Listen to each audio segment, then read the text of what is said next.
Hi everyone, today we're making the best homemade chicken tikka masala.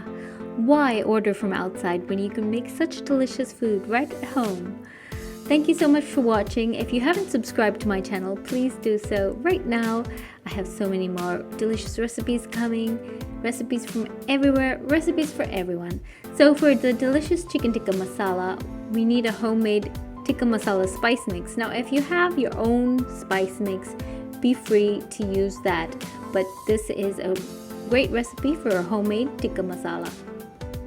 So for this we need a 1/4 teaspoon of black peppercorns, 1 teaspoon of cumin seeds, 1 teaspoon of red chili flakes, 6 cloves,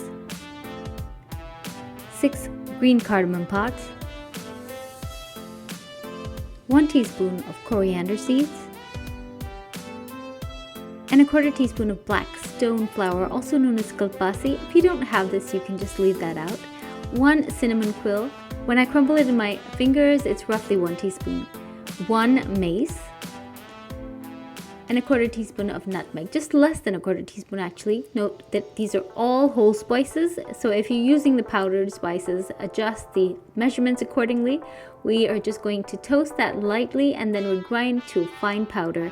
I just heated my spices up in the microwave and ground it. So this recipe is for 800 grams of boneless chicken.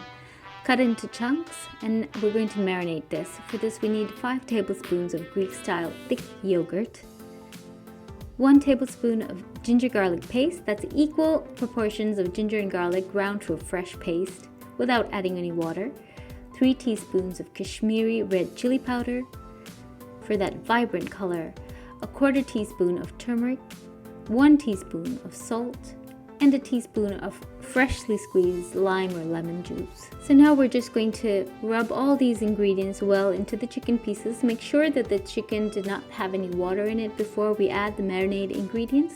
Marinate this for about 30 minutes.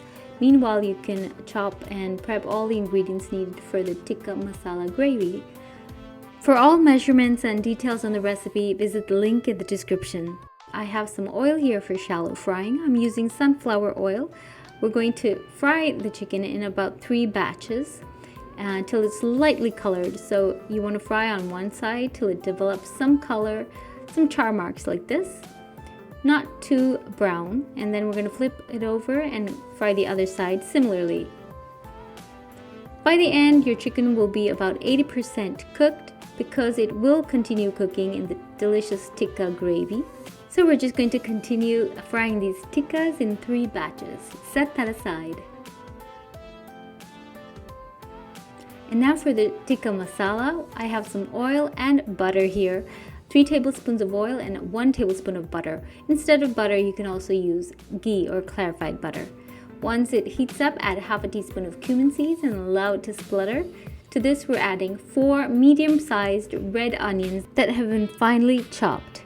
You want to saute this briefly till it's slightly softened and just changing color, at which point we're going to add 2 teaspoons of ginger garlic paste once again. Saute this together till it softens further and the raw aroma of the ginger and garlic is completely gone. At this point, we're going to add 5 freshly pureed tomatoes. That's 5 medium-sized tomatoes that I just put in my blender and ground to a puree, no water added. So as this tomato sauce simmers, we're going to add some spice. We're going to first add 1 teaspoon of Kashmiri red chili powder, as well as 1 teaspoon of coriander powder. Please note that later we will need to adjust and add more of these spices. So once these spices are added, just give it a stir, and you want to cook it down till the tomato is completely cooked. You don't want any raw aroma of the tomato. It has to be completely cooked. Now we're just going to add a little bit of salt to taste. Remember, the chicken already has salt, so just enough salt for this gravy, as well as a 1/4 teaspoon of black pepper first. We might need more later. So now the sauce has thickened nicely, the oil has come to the surface, and the tomato is completely cooked. And at this stage, we're going to stir in 1 teaspoon of ghee. To this, add approximately 1.5 cups of water and bring this back to a simmer. As the sauce simmers once again, we're going to add half a teaspoon of garam masala. Use your favorite garam masala, or I also have recipes for that, link in the description. And now I'm going to add 1 more teaspoon of Kashmiri red chili powder after I've tasted it. I added it for a little bit more color.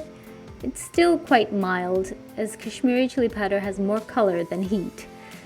Now we're going to add the fried chicken pieces and some small hot green chilies that are left whole. Oh, I love this.